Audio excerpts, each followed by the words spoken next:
उसकी जड़ें कौन हैं? जेहि देश, देवताओं की जड़ें हैं काय और ब्राह्मण। क्यों है? क्योंकि लिखा है दैवाधीनम जगत सर्वम। संसार किसके अधीन है? देवताओं के। और देवता किसके अधीन है?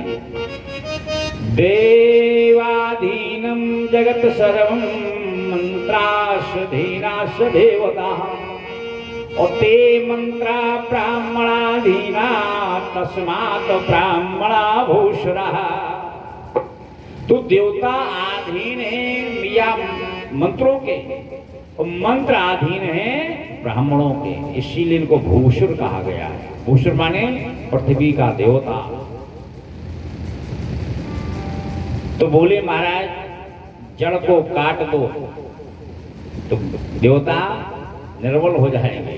तो उसने जड़ों पर प्रहार प्रारंभ कर दिया है। वो क्या कह रहा है कि जेहि देश और दीनु दूज पावहु। नगरी गाँव पूरे आगे लगाओ।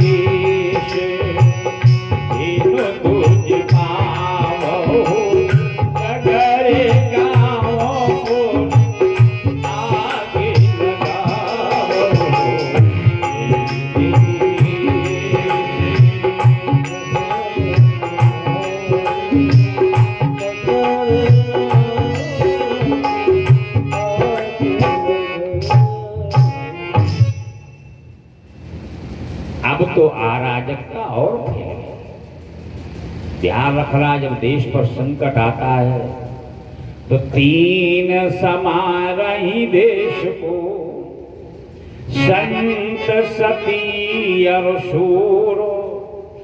तीन बिगाड़े देश को, कायर कपटी क्रूर। आज संतों को चिंता हुई, महात्मा राज दरबार में पहुंच गए।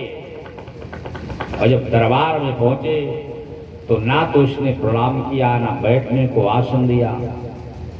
महात्माओं ने सोचा राजा कोई बात नहीं, चलो हम अपनी बात स्वयं कह दे रहे। तो संतों ने कहा राजन क्या बात है? सुनो,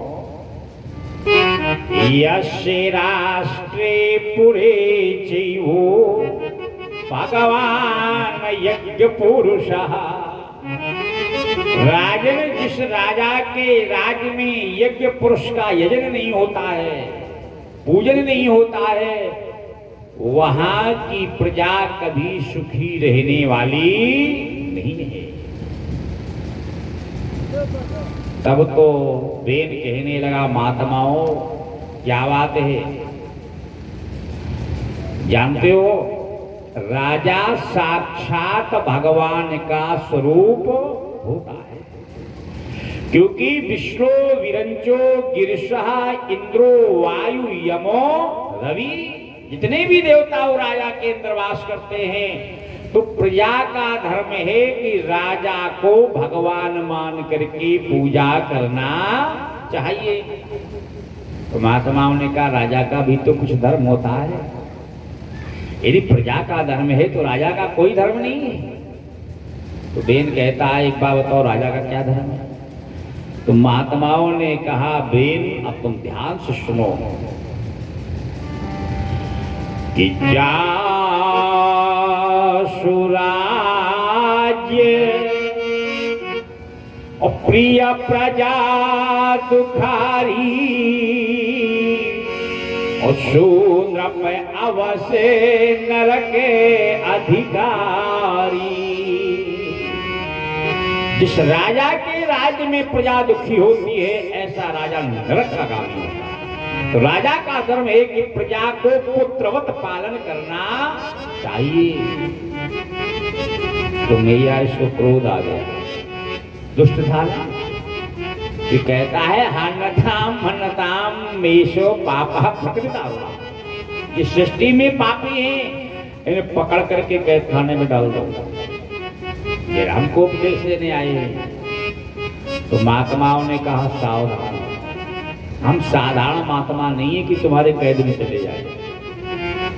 तुरंत हाथ में जल लिया, मंत्र पढ़ करके जिसमें छींटा लगाया इसके शरीर में, रे दुष्ट तू अपने शरीर का त्याग कर दे, राजा के योग्य नहीं है।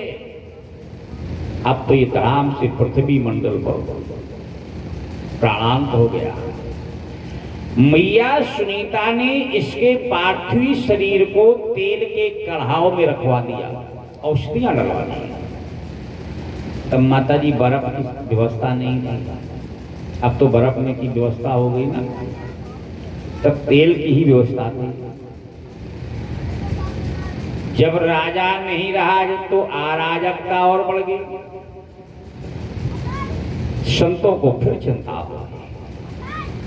आज संतों ने और देवताओं ने मिलकर के बेन की बाहुओं का मंथन किया है, और जिसमें बाहुओं का मंथन किया है तो सुखदेव जी कहते राजन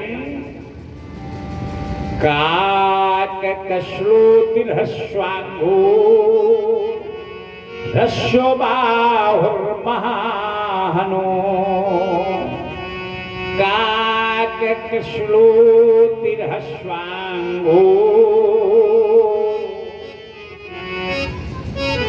काक माने काला, काले वर्ण का एक बेटा पैदा हो गया, प्रकट हो गया जिसकी भुजाओं से, और ये रो रहा था, विशाल भुजाएं हैं इसकी, और कहता है महाराज हमारा नामकरण संस्कार करो, हम कौन है।